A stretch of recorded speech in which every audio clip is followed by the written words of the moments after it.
Ah non, mais arrête le soleil, je vais jamais réussir à... C'est insupportable ce soleil. C'est... Mais non, mais...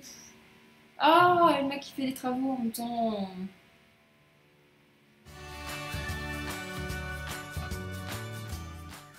Bonjour à toutes et à tous. On se retrouve aujourd'hui pour une nouvelle vidéo. Aujourd'hui, je vais vous parler de my unpopular opinions à propos de l'écriture. Le type de vidéo unpopular opinions, il a été super à la mode, je pense un peu l'année dernière et un petit peu au début de cette année. En gros, l'idée de ce type de vidéo, c'est de montrer, enfin c'est de parler et d'expliquer ces opinions qui sont impopulaires, donc en fait ces opinions qui ont tendance à être un peu différentes de ce que pense la majorité des gens. Et du coup j'en ai quelques-unes à propos de l'écriture, dont je vous ai un peu déjà parlé parfois en vidéo ou en article, mais que je trouvais intéressant de vous récapituler au sein d'une même vidéo. Et c'est pour ça que je vous propose ce format de vidéo aujourd'hui. Alors, on va commencer tout de suite avec cette... Ouh, la lumière change. Alors, on va commencer tout de suite. Première opinion impopulaire que j'ai et que je défends, c'est que je déteste l'élitisme littéraire. Alors, l'élitisme littéraire, c'est les gens qui vont dire... En gros, il y a deux trucs qui sont liés à l'élitisme littéraire.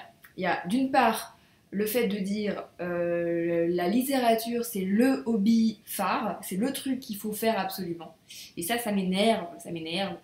Et le deuxième truc, c'est la littérature blanche, c'est un peu la littérature avec la majuscule, alors que par exemple tout ce qui est romance, tout ce qui est littérature de genre, la fantasy, la science-fiction, ça c'est des littératures un petit peu moins importantes parce qu'elles seraient moins bien, quoi, finalement, moins élitistes. Et du coup, il faudrait les jeter. Donc il y aurait d'un côté la littérature blanche, la littérature classique, et de l'autre, toutes ces littératures soit contemporaines, soit de genre, qui sont moins intéressantes. Donc que ce soit le fait que la littérature, c'est le hobby qu'il faudrait avoir, ou que ce soit la littérature générale, la littérature blanche, c'est le top, moi c'est deux idées que je déteste. D'une part, parce qu'en fait je trouve que la littérature, le fait de lire, ça reste un hobby comme un autre, et que oui, effectivement, tu n'apprends pas les mêmes choses quand tu regardes la télé que quand tu lis un livre, mais pour moi, c'est deux choses différentes et tu les lis pas forcément au même moment, et l'un n'empêche pas l'autre. Et si même tu ne fais que regarder la télé ou tu ne fais que regarder des vidéos YouTube, bah en fait, t'as le droit. Enfin, il y a rien. Enfin, pourquoi est-ce que d'un seul coup tu serais moins intelligent que quelqu'un d'autre parce que tu ne lis pas ou...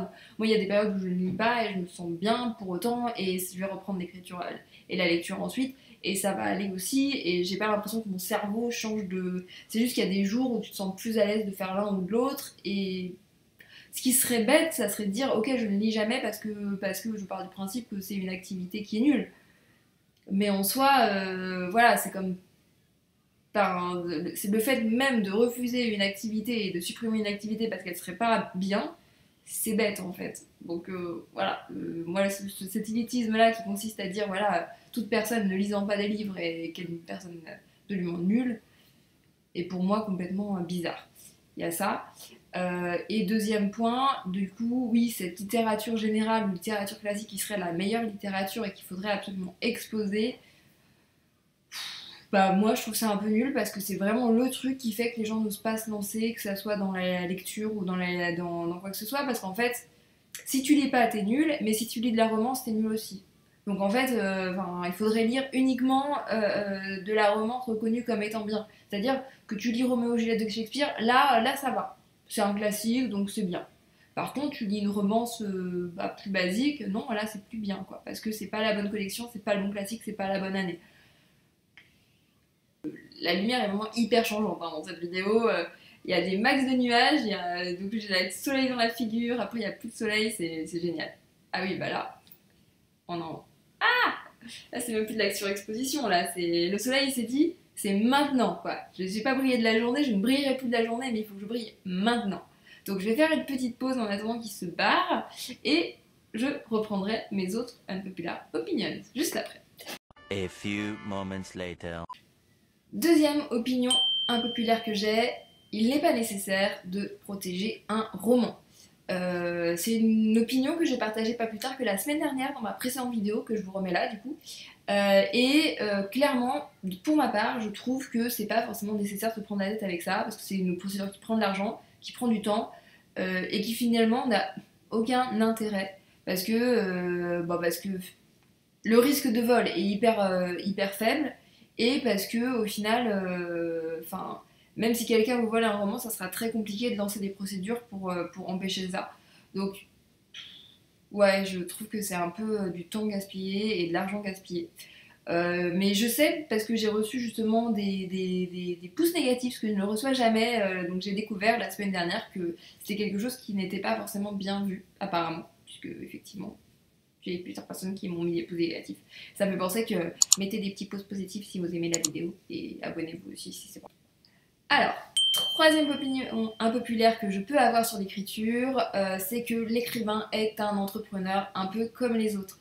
Je vous ai fait une vidéo sur le sujet, et pour moi, à part le fait que le secteur où évolue l'écrivain, c'est un petit peu différent, ce qui entraîne un petit peu des différences par rapport à un entrepreneur classique, il n'empêche que l'écrivain a besoin de gérer ses prestataires, de gérer sa communication, de gérer ses factures, c'est un indépendant. Donc pour moi, il y a beaucoup de similarités et similitudes.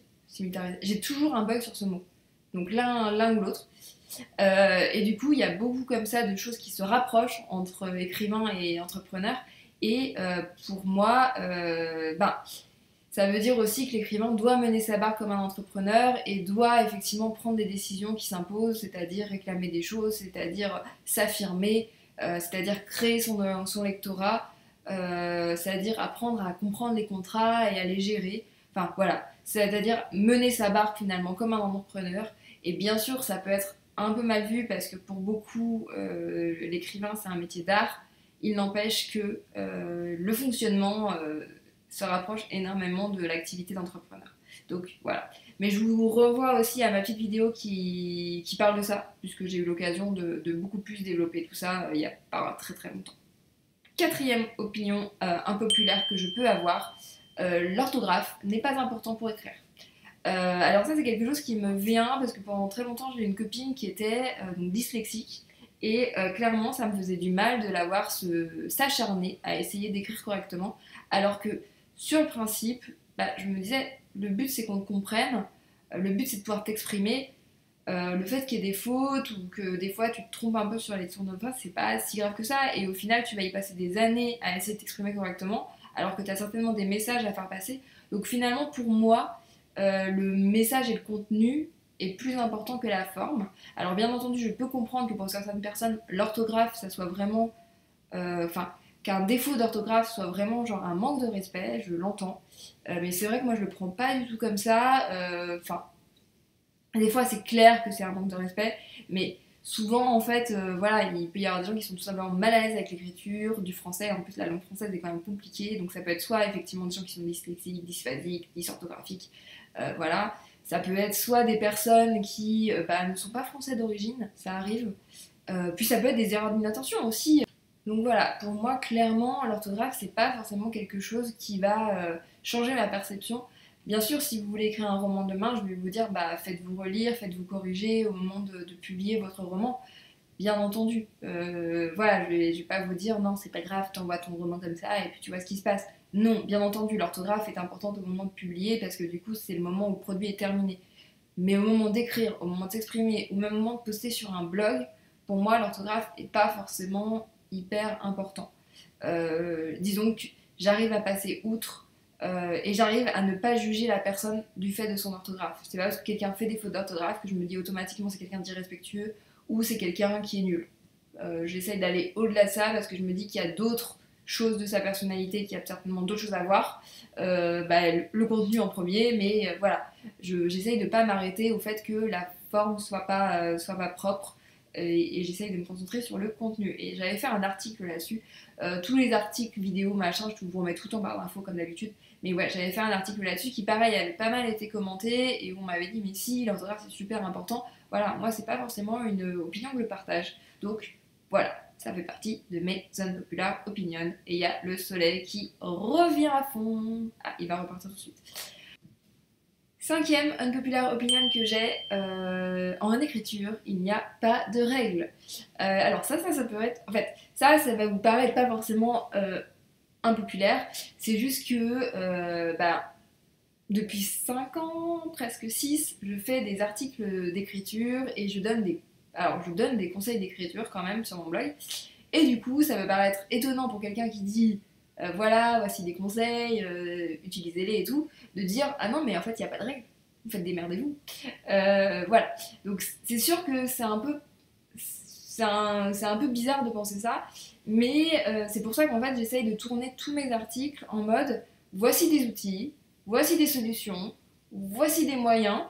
Et faites-en ce que vous en voulez, parce que de toute façon, on est tous différents et on aura tous une façon différente d'interpréter les choses. Donc ça ne sert à rien finalement de se mettre dans un modèle ou de se dire ça va fonctionner comme ça, alors que je suis totalement consciente qu'on est différents et que chacun va fonctionner, surtout dans un processus créatif en fait. On a tous des façons différentes de créer et de travailler, et du coup, se coller dans un moule, ça ne fonctionnera pas pour tout le monde en fait. On va tous avoir des façons de générer les choses différentes. Je dirais que la seule règle en écriture, voilà, il y en a quand même une, c'est d'écrire. À partir du moment où on écrit, on peut le faire de toutes les façons différentes qui soient, tant qu'il y a des mots qui arrivent sur la feuille et qu'au final ça fait un roman, c'est que vous avez trouvé une technique qui fonctionne pour vous. La difficulté, c'est de la trouver, et c'est pour ça qu'effectivement je donne des bribes d'informations, des bribes de conseils, des bribes de témoignages, d'expériences, pour vous permettre d'y arriver, mais je suis totalement consciente que ce n'est pas si évident que ça. Sixième et dernière opinion impopulaire, du coup c'est inversé pour vous, voilà. L'écriture inclusive. Pour moi, c'est hyper important. J'écris en écriture inclusive depuis septembre 2018 sur le blog, donc ça fait 2 ans. Je me fais régulièrement alpaguer à ce propos-là, je me fais régulièrement insulter à ce propos-là. Voilà, j'ai déjà eu des petits commentaires en mode tu es hystérique, tu ne comprends rien, tu détruis le français, voilà. Pour autant, je suis persuadée que la langue française nécessite un petit coup de frais et d'instaurer un peu plus de féminisme et surtout un peu plus de visibilité pour les... je vais pas dire pour les minorités parce que bon, on est 50-50 entre les femmes et les hommes, donc voilà. Mais voilà, pour les gens qui ne sont pas visibles à l'heure actuelle dans la langue française, et donc ça représente en fait les femmes, puisque le masculin l'emporte sur le féminin, voilà. Voilà, donc ça aussi, je vous avais fait une petite vidéo sur l'écriture inclusive, donc si vous voulez aller pousser un peu plus pour comprendre ce que c'est, pour comprendre un peu les règles, pour comprendre un petit peu les solutions que vous avez pour écrire en écriture plus inclusive, allez voir la vidéo. Et puis n'hésitez pas à commenter dessus ou revenir ici pour commenter, ça sera avec plaisir pour échanger. Mais voilà, moi c'est vraiment quelque chose qui pour moi est super important, l'écriture inclusive. Et c'est pour ça que j'en parle régulièrement et c'est pour ça que j'écris en écriture inclusive sur mon blog. J'ai pas encore réussi à passer le cap d'écrire en fiction en écriture inclusive. C'est quelque chose auquel je pense, mais je ne sais pas encore comment l'appliquer parce que j'ai l'impression que voilà, c'est pas encore quelque chose qui est fait régulièrement.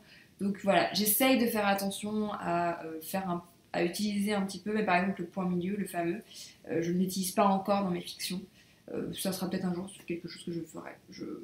Je ne suis pas fermée à l'idée. Voilà, donc le soleil est parti, c'est bon. Donc voilà, n'hésitez pas à me partager en commentaire si vous aussi vous avez des unpopular opinions. C'est pas possible de tourner dans ces conditions. Soit il y a le soleil, soit il y a le poisson. Voilà. Donc vous aussi, n'hésitez pas à me partager en commentaire si vous avez des unpopular opinions, ces opinions qui font grincer des dents dans votre communauté, soit proche, soit littéraire. Je serais intéressée de les découvrir. Et puis je vais vite conclure cette vidéo, parce que là il y a le soleil, il y a le voisin, enfin bref. Donc voilà, je vous quitte dans cette aura de lumière. Et je vous dis à très vite dans une prochaine vidéo. Peut-être pas la semaine prochaine parce que je suis en vacances. Mais voilà, je vais voir. Peut-être la semaine prochaine, peut-être dans 2 semaines. Allez, à très vite, salut!